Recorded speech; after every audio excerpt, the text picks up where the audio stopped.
जय श्री कृष्णा भक्तों। भगवान श्री कृष्ण अपने भक्तों का कल्याण करें। आज हम गंगा अवतरण की संक्षिप्त कथा सुनेंगे, जो कि पद्म पुराण के उत्तरखंड से लिया गया है। महादेव जी कहते हैं, देवर्षियों में नारद श्रेष्ठ, अब तुम परम पौड़े में हरिद्वार का महत्व सुनो। जहाँ भगवती गंगा बहती हैं, वहाँ उत्तम तीर्थ बताया गया है। वहाँ देवता मनुष्य निवास करते हैं। वहाँ साक्षात भगवान केशव नित्य विराजमान रहते हैं। विद्वान राजा भगीरथ उसी मार्ग से भगवती गंगा को लाए थे तथा उन महात्मा ने गंगा जल का स्पर्श कराकर अपने पूर्वजों का उद्धार किया था। महादेव जी कहते हैं, नारद अत्यंत सुंदर गंगा द्वारा में जिस प्रकार गंगा जी को ले आया गया था, वह सब प्रसंग में क्रमशः सुनाता हूँ।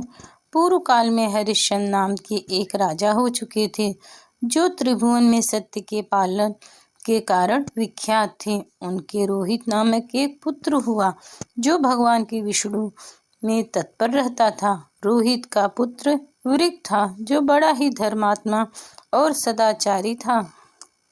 उसके सुबाहु नामक पुत्र हुआ। सुबाहु से गर नामक पुत्र की उत्पत्ति हुई। एक समय गर को काल योग से दुख होना पड़ा। अनेक राजाओं ने चढ़ाई करके देश को अपने अधीन कर लिया। गर कुटुंब को ले भृगुनंदन और के आश्रम में चले गए और ने कृपा पूर्वक वहां उनकी रक्षा की। वहीं उनके सगर नामक पुत्र उत्पन्न हुआ। महात्मा भार्गव से रक्षित होकर वह उसी आश्रम में बढ़ने लगे। मुनि ने अपने यज्ञोपवीत आदि सब क्षत्रियोचित संस्कार कराए। अस्त्रशस्त्रों तथा वेद विद्या का भी उनको अभ्यास कराया। इसके पश्चात महातपस्वी राजा सगर ने और वह मुनि से आग्नेयास्त्र प्राप्त किया और समूची पृथ्वी पर भ्रमण करके अपने शत्रु तालजंग, हय, शक तथा पारदवंशियों का वध कर डाला। इस प्रकार सबको जीतकर उन्होंने धर्म संचय करना आरंभ किया। राजा ने अश्वमेघ यज्ञ का अनुष्ठान करने के लिए अश्व का घोड़ा छोड़ा। वह अश्व पूर्व दिशा दक्षिण समुद्र के तट पर हर लिया गया और पृथ्वी के भीतर पहुंचा दिया गया। तब राजा ने अपने पुत्रों को लगाकर सब और उस स्थान को खुदवाया। महासागर खोदते समय वे अश्व तो नहीं पा सके, किंतु वहाँ तपस्या करने वाले पुरुष महात्मा कपिल पर उनकी दृष्टि पड़ी।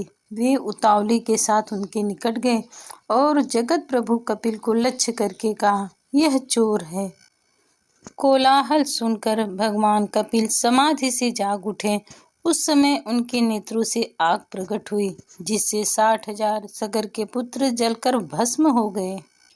महायशस्वी राजा ने समुद्र से उस अश्वमेघिक अश्व को प्राप्त किया और उसके द्वारा 100 अश्वमेघ यज्ञों का अनुष्ठान पूर्ण किया।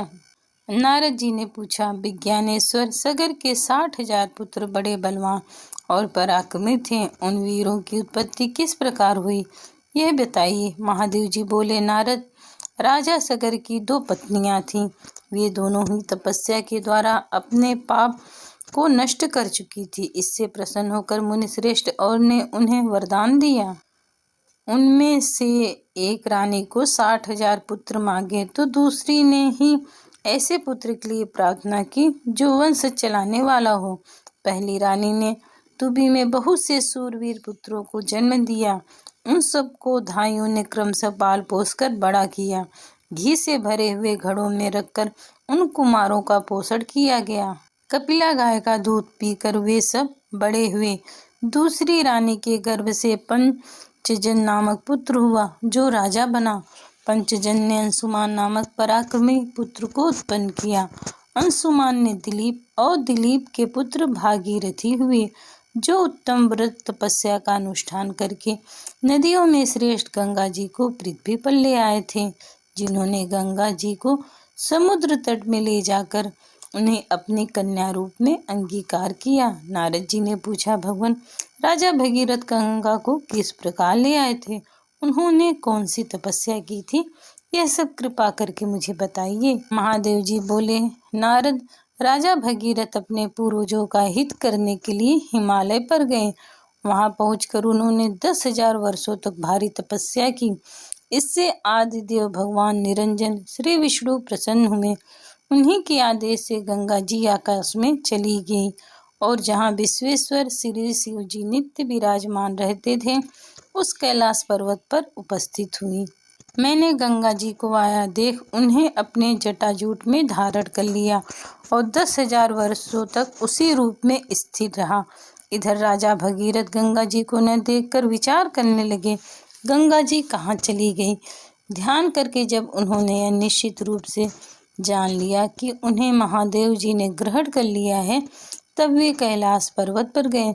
मुनिश्रेष्ठ वहां पहुंचकर वे तीव्र तपस्या करने लगे। उनकी आराधना करने पर मैंने अपने मस्तक से एक बाल उखाड़ा और उसी के साथ त्रिपदा गंगा जी को उन्हें अर्पण कर दिया। गंगा जी को लेकर वे पाताल में गए, जहां उनके पूर्वज भस्म हो गए थे।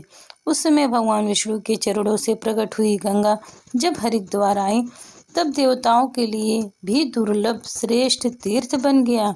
जो मनुष्य उस तीर्थ स्थान में विशेष रूप से श्री हरि का दर्शन करके उनकी परिक्रमा करते हैं, वे दुख के भागी नहीं होते।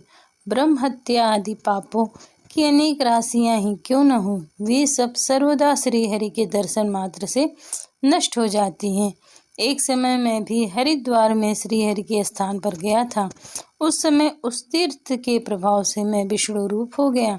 सभी मनुष्य वहां श्री हरि का दर्शन करने मात्र से वैकुंठ लोक को प्राप्त होते हैं। परम सुंदर हरिद्वार तीर्थ मेरी दृष्टि में सबसे अधिक महत्वशाली है। वह समस्त ऋतुओं में श्रेष्ठ धर्म अर्थ काम मोक्ष चारों पुरुषार्थों को देने वाला है।